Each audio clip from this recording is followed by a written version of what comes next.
Sahabat beriman, Dr. Insinyur Haji Soekarno wafat pada 21 Juni 1970. Berkat jasa-jasanya, beliau dikenang hingga saat ini. Pemilik nama asli Kwesno Sosrodihardjo ini memegang peranan penting dalam memerdekakan bangsa Indonesia dari penjajahan Belanda. Namun siapa sangka di balik kehebatan Soekarno, ia menyimpan benda-benda pusaka yang memiliki kesaktian. Benda-benda apa sajakah itu? Simak ulasannya hanya di peci hitam. Mengenakan peci pada setiap momen sudah menjadi ciri khas tersendiri bagi Soekarno. Peci yang selalu dikenakannya merupakan benda sakral yang membawa kebaikan. Alkisah ketika Bung Karno melakukan perjalanan dinas ke Mesir, ia disambut dengan sorakan Ahmad Soekarno. Beliau heran dengan tambahan Ahmad di depan namanya. Lalu seorang tokoh NU, Kiai Wahab, berkomentar bahwa peci Bung Karno telah mendapat berkah yang melimpah sehingga ia mendapat nama Ahmad. Wesi kuning. Benda sakti milik Bapak Proklamator ini mirip seperti lidi. Benda ini dinamai wesi kuning. Kemanapun ia pergi selalu membawa benda kecil ini yang disembunyikan di balik bajunya. Bukan sekedar benda biasa, kesaktian wesi kuning dapat disamakan dengan aji lembu sekilan yang dimiliki Adipati Menak Jinggo ketika melawan pasukan Majapahit untuk mengawini Ratu Pajapahit Dewi Suhito. Benda tersebut dapat melindungi Bung Karno dari mara bahaya. Sebagai bukti kesaktian dari wesi kuning ialah lolosnya berbagai aksi percobaan pembunuhan dari serangan bom, pelemparan granat di Cikini dan Ciamis, sekelompok anggota D1 atau T2 di Jembatan Raja Mandala, penembakan mortir Kahar Muzakkar. Ini membuktikan kesaktian wesi kuning milik Bung Karno. Komando. Tongkat berukuran kurang lebih 30-40 cm ini memiliki kekuatan magis. Soekarno ternyata selalu membawa tongkat komando dalam setiap kesempatan. Tongkat tersebut selalu dipegang Bung Karno ketika kunjungan ke berbagai negara. Beliau juga membawa tongkat itu ketika berhadapan dengan pemimpin atau jenderalnya saat berpidato.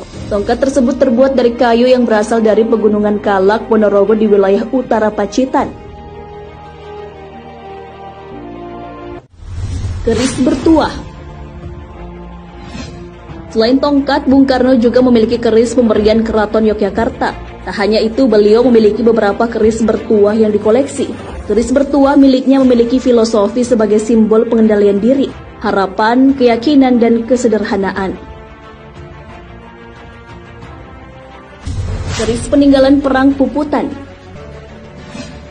Soekarno memang dikenal sosok yang gemar mengoleksi keris. Selain keris bertuah, ia juga memiliki keris peninggalan perang Puputan. Ada yang mengaitkan keris itu adalah pemberian ibunya yang merupakan keturunan Bali. Keris perang Puputan mampu melindungi Bung Karno hingga akhirnya memimpin Indonesia. Akan tetapi Bung Karno sama sekali tidak mempercayai adanya kekuatan hebat dari keris. Beliau hanya mengagumi kerajinan asli Indonesia, dalam hal ini seni membuat keris yang sudah semakin langka. Tongkat monyet. Bung Karno memperoleh tongkat monyet saat menjalani pengasingan paksa di Belanda. Dinamai tongkat monyet karena berbentuk monyet pada bagian kepala tongkat. Tongkat monyet ini biasa digunakan ketika berjalan-jalan di kota Endek. Bila bertemu dengan penjajah Belanda, ia biasanya memakai tongkat monyet untuk mengarahkan tongkat ke arah muka penjajah. Dengan begitu bisa menundukkan kerasnya hati para penjajah Belanda. Batu merah delima. Jimat lain yang dimiliki Soekarno adalah batu merah delima. Namun di antara benda sakti yang dimiliki Soekarno, batu merah delima ini diketahui hilang pada tahun 1963 saat beliau ke Yogyakarta. Misteri hilangnya cincin merah delima karena diambil pemilik aslinya, Kanjeng Ratu Nyi Roro Kidul. Nyi Roro Kidul meminjamkan cincin itu kepada Soekarno agar bisa menjadi raja di kerajaan manusia Indonesia. Akan tetapi sang ratu pantai selatan itu mengambilnya kembali. Karena selama cincin itu dipakai Soekarno, kerajaan gaib Laut Kidul banyak digempur kerajaan-kerajaan gaib di sekitarnya. Dengan terpaksa Nyi Roro Kidul mengambilkan kembali secara gaib. Semenjak pengambilan cincin merah delima itu, Soekarno secara berangsur-angsur hilang kesaktiannya. Beliau akhirnya mudah dijatuhkan oleh lawan politiknya Soeharto dengan tipu daya yang amat terstruktur dan sistematis. Warna putih. Presiden Soekarno mempunyai benda pusaka yang melegenda yakni jas putih. Di beberapa kesempatan ia sering mengenakan jas putih. Jas putih yang dikenakan Bung Karno merupakan cimat yang bisa membuatnya berwibawa.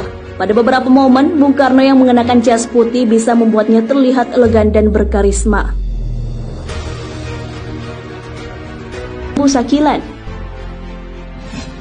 Presiden pertama Republik Indonesia ini memiliki ajian bernama Lembu Sakilan.